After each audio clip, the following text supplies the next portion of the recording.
Great to see you. Thanks for taking 10 minutes for current events sans commercials. I'm Carl Azuz in Atlanta. In Sana'a, the capital of Yemen, international workers, civilians, women and children packed the airport, exhausted from conflict and relieved to be going home. Thousands are being evacuated from the shelling, the bombing, and the gunshots. But their flights have to be coordinated with the military of neighboring Saudi Arabia, because it's leading the airstrikes against the Houthi rebels that have taken over Yemen's government. Hundreds have been killed in the fighting. The Houthis are allied with Iran.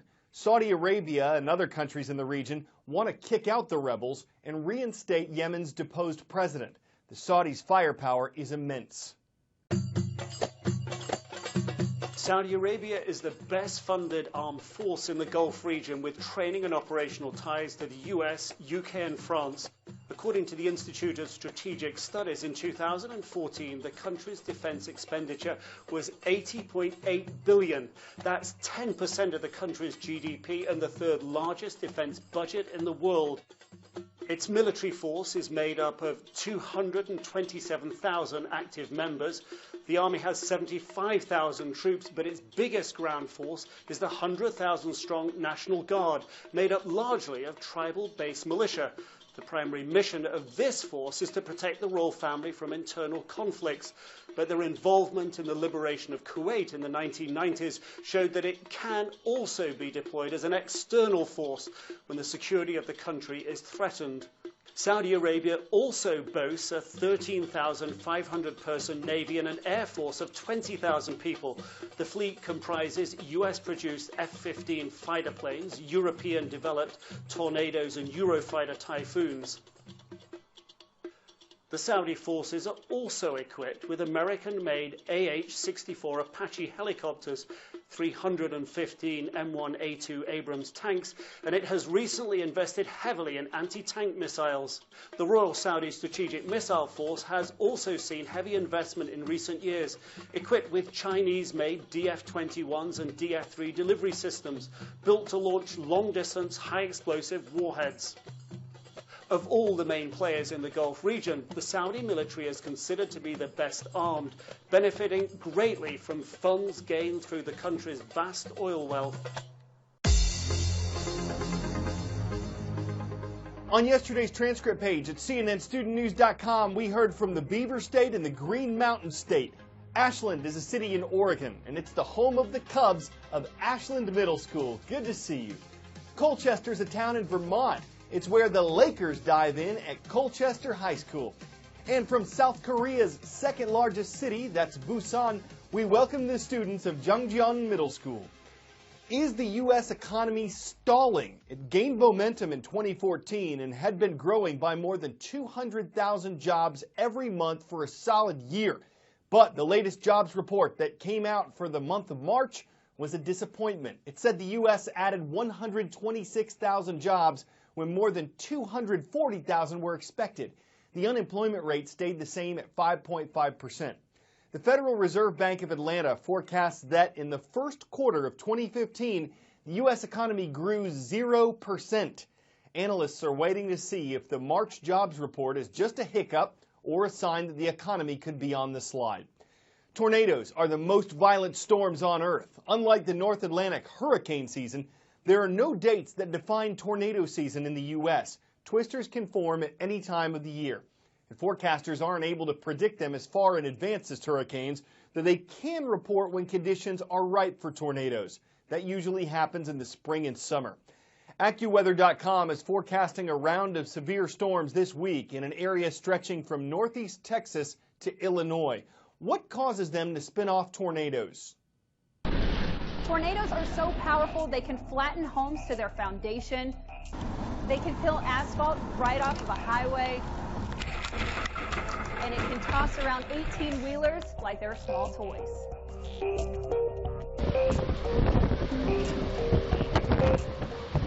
Tornadoes can be the most deadly and destructive weather phenomenon on Earth. In fact, about 1,000 tornadoes occur every year in the U.S. That's more than anywhere else on the planet. Some of the strongest tornadoes can pack winds of 300 miles per hour or more.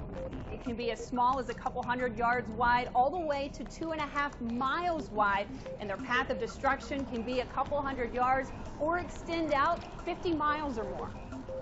When conditions are just right, you'll get warm, moist air coming in from the Gulf of Mexico. That will collide with dry, cooler air from the north. When these air masses collide, it creates a lift in the atmosphere. And when you get those winds rotating and increasing speed with height, that will create a horizontal column of air that's spinning. Then you get a downdraft from a thunderstorm, and that will pull that column of air all the way down to the ground. And then you have a tornado. It was the shortest lunar eclipse of the century, according to NASA. So unless you were looking for it during the 5-minute period it was visible, you probably missed Saturday morning's celestial event.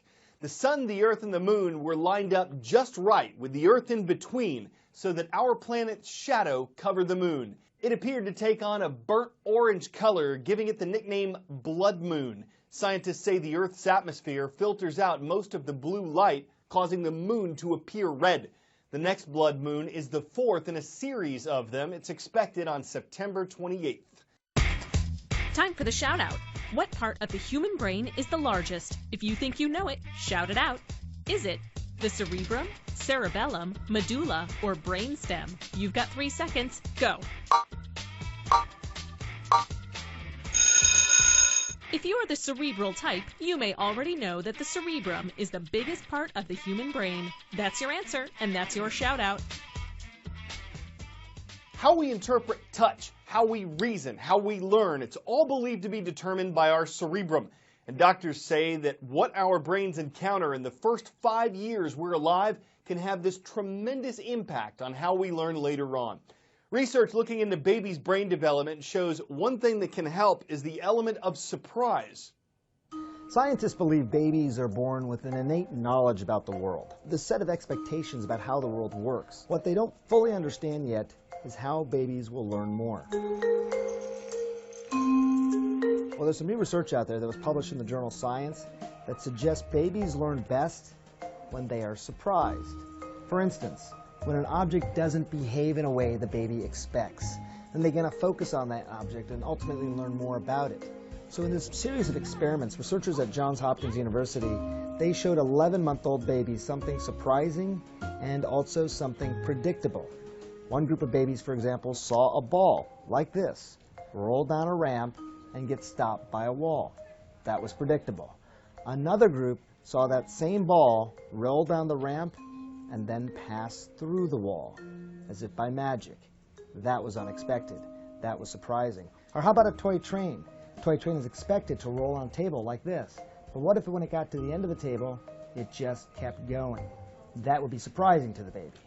And scientists believe that babies' play is linked to learning. Ready? To test that theory, researchers at Johns Hopkins then gave the babies the objects to play with. The babies who saw the ball pass through the wall, they were more interested in playing with that ball afterwards than the babies who saw it roll to a stop. The babies were also more inclined to bang the ball against their hands and then bang the ball against the table to see if the ball was in fact solid. Look, whether it's a magical ball or perhaps a flying train, provide the unexpected, and kids are going to be more likely to learn.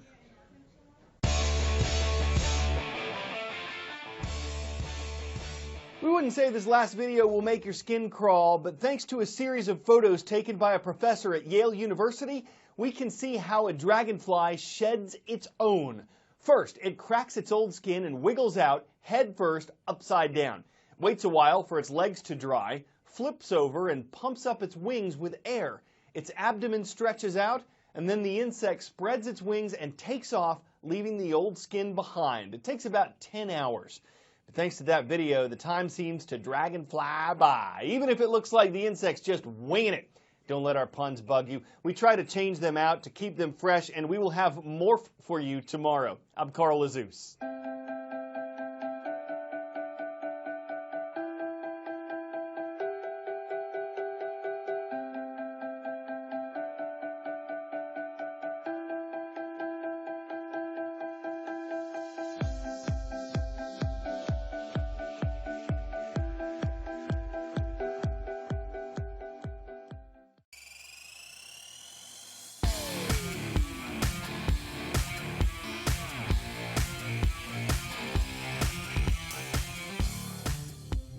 From the snowbound southeast, I'm Carl Azus with CNN Student News. Got some interesting info today on winter weather, and we're starting in a district that's pretty used to it, the District of Columbia. Congress has raised the roof on the U.S. debt limit. Currently, the national debt is $17.2 trillion. What lawmakers did is suspend the limit. They didn't raise it to a specific dollar figure. They just voted to allow the government to continue borrowing money, however much it believes it needs to borrow, until March of 2015. The Bipartisan Policy Center estimates the government will add about $1 trillion more to the debt between now and then. The House of Representatives passed this plan on Tuesday. The Senate passed it yesterday. President Obama is expected to sign it into law. The story here in the American Southeast can be summed up in this headline and the ice that covers it. The Georgia Capitol, virtually shut down by winter weather 2 weeks ago, it's getting hit with another snow and ice storm. And we'd show you what that looks like from our roof here at CNN, but this is the current view from our tower cam, so you see why that wouldn't work.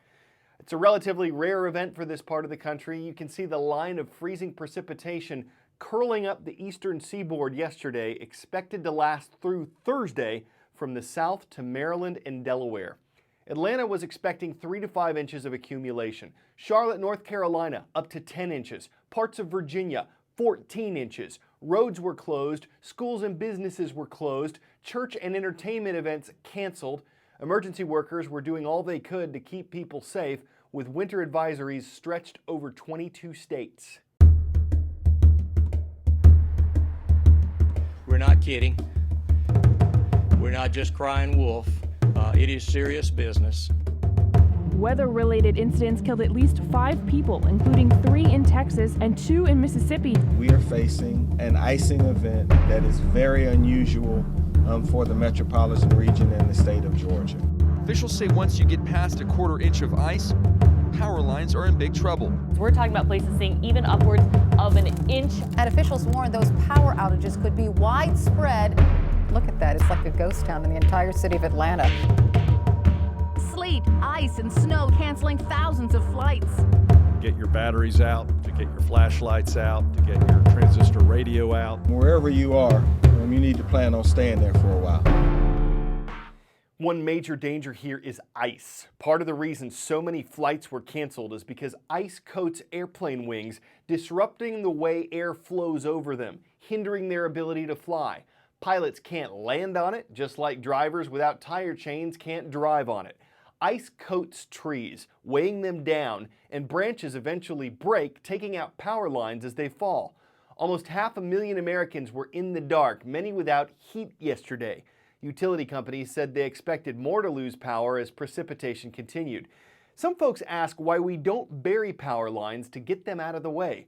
For one thing, it can cost about 6 times more than suspending them above the ground. It takes a long time to do, and when underground power lines fail, it takes longer to fix them. Another winter danger in areas that get a lot of snow: avalanches. The snowmobiler who captured this on his helmet cam says he was pushed about 100 feet.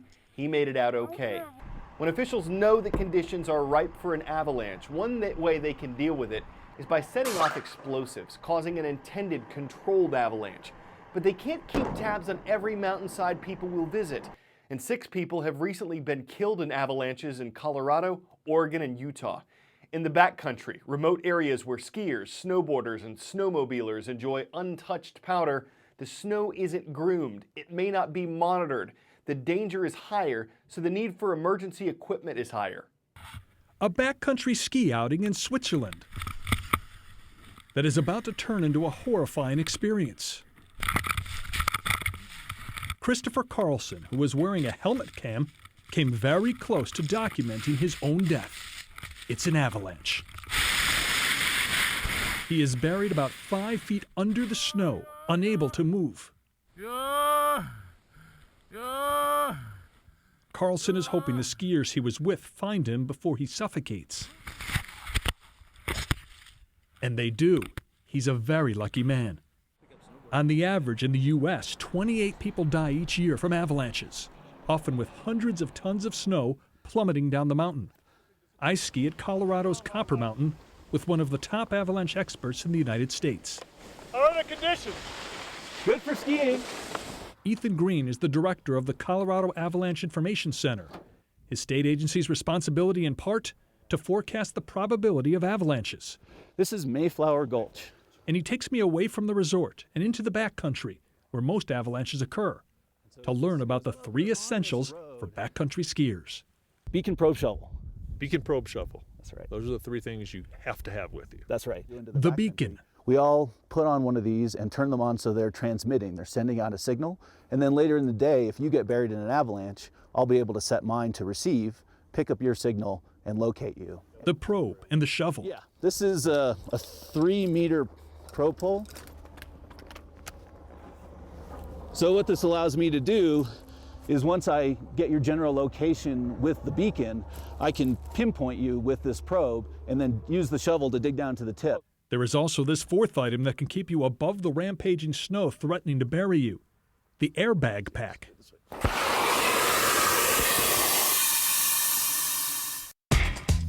Time for the shout out. Which of these words is a synonym for morality? If you think you know it, shout it out. Is it vitriol, rectitude, mortality, or acrimonious? You've got 3 seconds. Go. Call it rectitude, morality, or virtue, but it all has to do with choosing right over wrong. That's your answer, and that's your shout out. If you've spent any time around babies, so we're talking children 3 to 6 months in age, you know they can express themselves, smiling when happy, crying when, well, whenever. But do they know right from wrong, good from bad? Do babies have a sense of morality?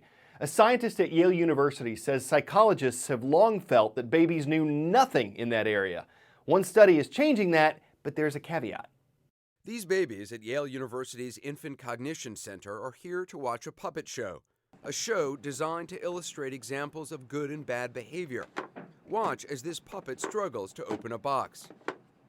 A green bunny comes along and helps to open the box. Green bunny is nice and helpful. Then an orange bunny comes along and slams the box shut. The orange bunny is mean and unhelpful. But what does this mean to 6-month-old and 3-month-old babies? After repeated shows, they're presented with 2 puppets, the nice green bunny and the mean orange bunny. Which one will they choose? Over 80% of babies like the nice puppet. So we see babies recognizing good and bad characters, but do they then try to avoid the bad guy? The good bunny has 1 graham cracker. The bad bunny has 2. Which one will the babies choose? Over 80% of babies will take 1 cracker from the nice guy, avoiding the mean guy, even though he has 1 more cracker. But what if the mean guy has 8 crackers, and the nice guy just 1 cracker? Now, which one will the baby choose? 65% of babies will take the crackers from the mean guy. According to the study, more crackers means more willingness to overlook dealing with a bad guy. No bunnies, but plenty of birds in today's CNN Student News. Roll call! Watching us with eagle eyes from Lancaster, California, the Lancaster High School Eagles are on today's roll. Flying north for the winter, we've got the Cardinals of Fairmont Junior Senior High School. Hello to everyone in Fairmont, Minnesota. And we'll fly down the Mississippi River to get a bird's eye view of the Blue Jays. Glad you're watching in Liberty, Missouri. Well now, here's something you don't see every day. A skydiver was taking a camera along for the ride, but the camera apparently jumped before the skydiver, falling out of the plane. The skydiver never found it, but somebody did. The person who owns this pig pen says the camera was found with this footage on it 8 months after it fell from the sky. The proof posted on YouTube. For the skydiver, it was 1 trough break. It's a poor sign of camera handling. For the animal, no big deal. For the rest of us, pretty incredible. But that probably won't happen again until pigs fly. You knew we'd be baking up some puns. It's important to me because I've always been kind of a ham. It eats up all our time for today, but CNN Student News will be back on camera tomorrow. I'm Carl Azuz.